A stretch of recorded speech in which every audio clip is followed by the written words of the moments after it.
On behalf of the General Assembly, I have the honor to welcome to the United Nations His Excellency Joseph Kabila Kabange, President of the Democratic Republic of the Congo, and to invite him to address the Assembly.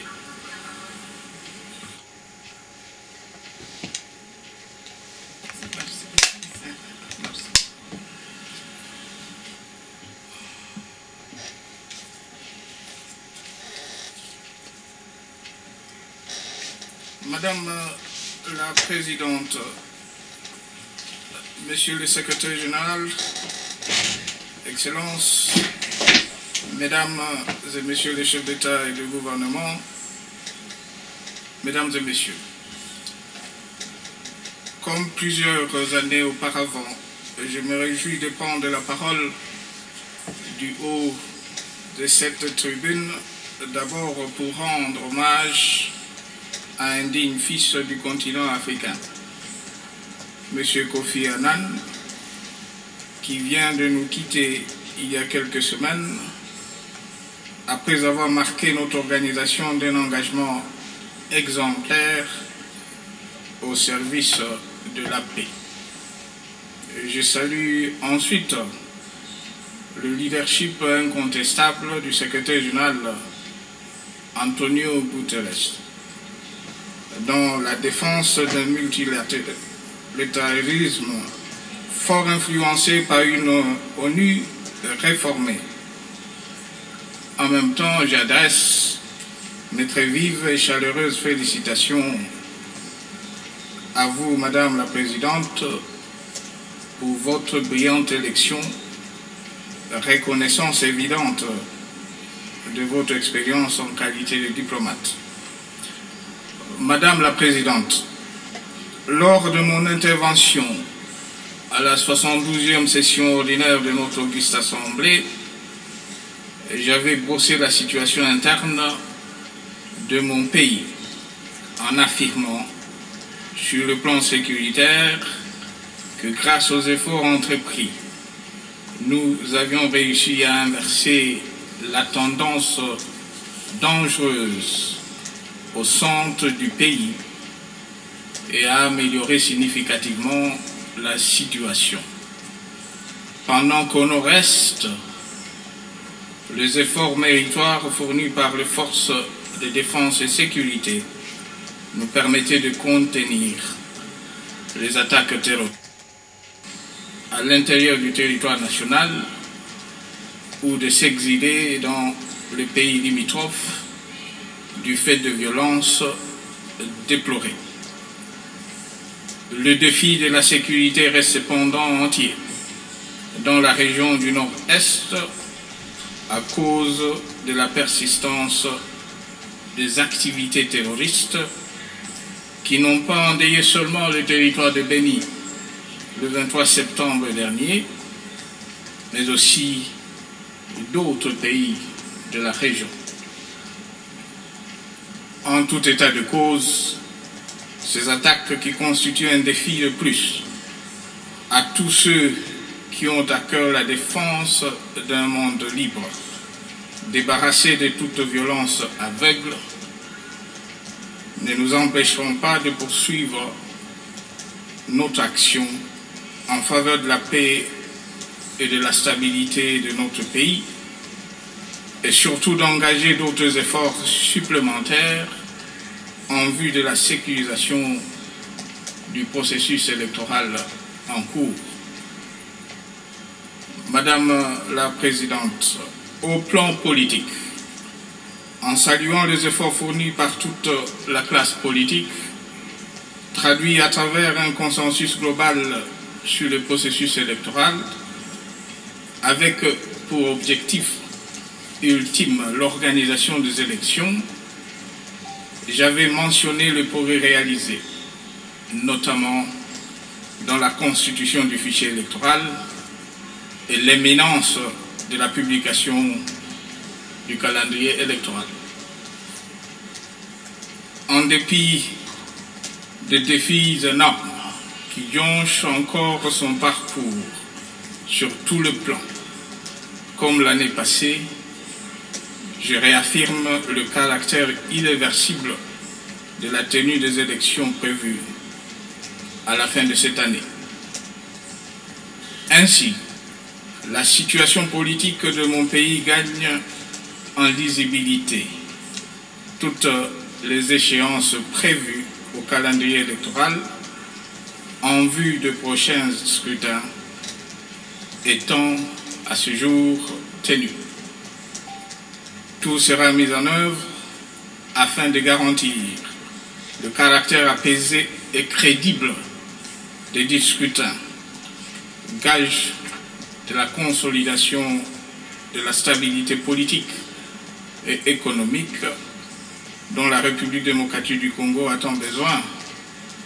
pour son émergence. Madame la Présidente, faire de l'ONU une organisation pour tous,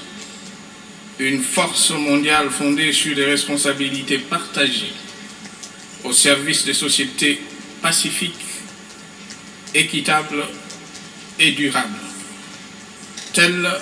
est le thème du débat général de la présente session. Cela suggère un regard sans concession sur notre organisation en invitant ainsi chaque État membre à valoriser sa contribution au bénéfice de la collectivité universelle et à protéger les valeurs qui font des Nations Unies le rempart de la solidarité, de la paix et du progrès partagé face aux profondes mutations survenues sur la scène internationale, marquées par l'émergence de nouveaux pôles de développement et l'apparition de nouvelles menaces, dont certaines ont des répercussions planétaires. Ce qui justifie une fois de plus tout intérêt de réflexion engagée et partagée autour de la réforme de notre organisation afin d'en assurer un meilleur fonctionnement. Pour autant, l'efficacité de notre organisation dans ce nouveau contexte demeure également tributaire de sa capacité à préserver les idéaux sur lesquels repose l'édifice de l'équilibre mondial issu de San Francisco. Madame la Présidente, nous ne saurons pas faire de l'ONU une organisation pour tous si l'ingérence caractérisée de certains gouvernements dans les affaires relevant sans aucun doute de la politique intérieure des États, en violation des règles qui la régissent, est dangereusement tolérée, sinon banalisée. Voilà qui explique la position de mon pays de dénoncer et de s'opposer à toute ingérence dans le processus électoral en cours et de financer l'entièreté de ce coût opérationnel. Par ailleurs, mon pays exige le retour aux fondamentaux en matière de démocratie et de droits de l'homme, un des sujets à la base de la diplomatie à géométrie variable, instrumentalisée à outrance par certains pour affaiblir sciemment des pays qui ont pourtant décidé de se tourner résolument vers le progrès. La République démocratique du Congo, quoique vieille seulement de 58 ans d'âge et d'une quinzaine d'années de démocratie, est fière aujourd'hui de partager son expérience en la matière, tant au sein du Conseil des droits de l'homme dont il est membre, que dans d'autres forats régionaux et internationaux. Et ce, en toute humilité, mais sans complexe, ayant présent à l'esprit que le chemin à parcourir reste encore long. Nous ne pouvons faire enfin de l'ONU une organisation pour tous au profit des sociétés durables tant que la faune et la flore des pays détenteurs des grands massifs forestiers ne serviront que d'ornement sous le prétexte bien choisi de constituer le poumon de l'humanité, sinon des réparateurs de dégâts environnementaux causés par les industries du Nord. Si en même temps, aucune volonté réelle d'allouer des contreparties conséquentes à nos populations ne cristallise des engagements maintes fois souscrits, mais jamais tenus. Madame la Présidente, il y a près de 15 ans, le continent africain s'était exprimé d'une seule voix pour demander son entrée au Conseil de sécurité de l'ONU en qualité de membre permanent à l'issue d'une réforme de notre organisation. Compte tenu des changements multiformes constatés depuis de nombreuses années au nom de l'équité, mise aujourd'hui en exergue dans le cadre de nos présentes assises, l'Afrique souhaite mieux faire entendre sa voix, en écho aux attentes de ces populations qui réclament davantage de représentativité au sein de cette organisation de portée universelle,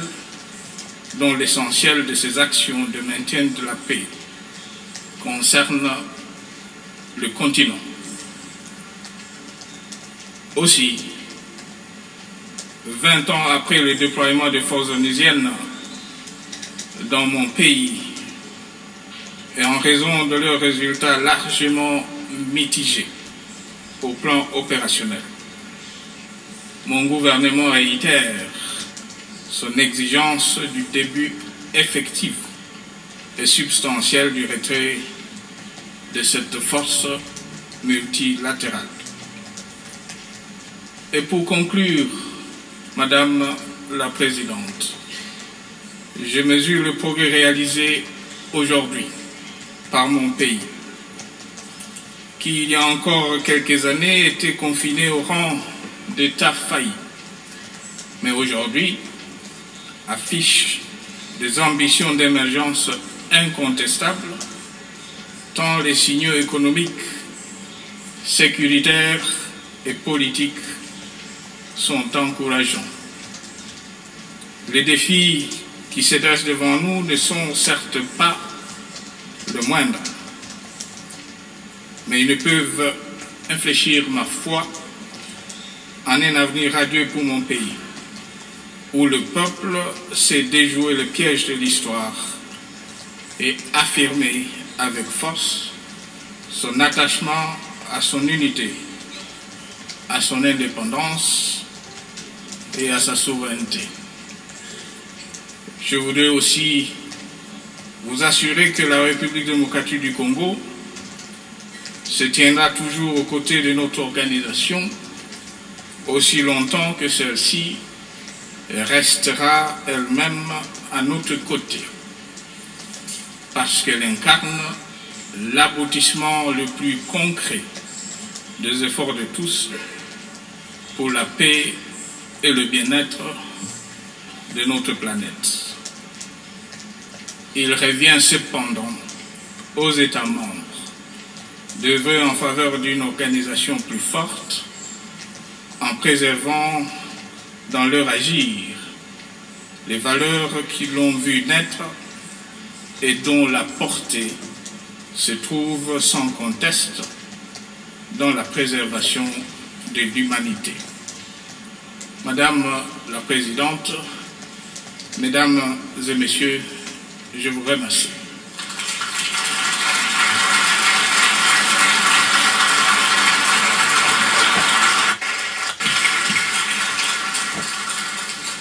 On behalf of the General Assembly, I wish to thank the President of the Democratic Republic of the Congo for the statement just made.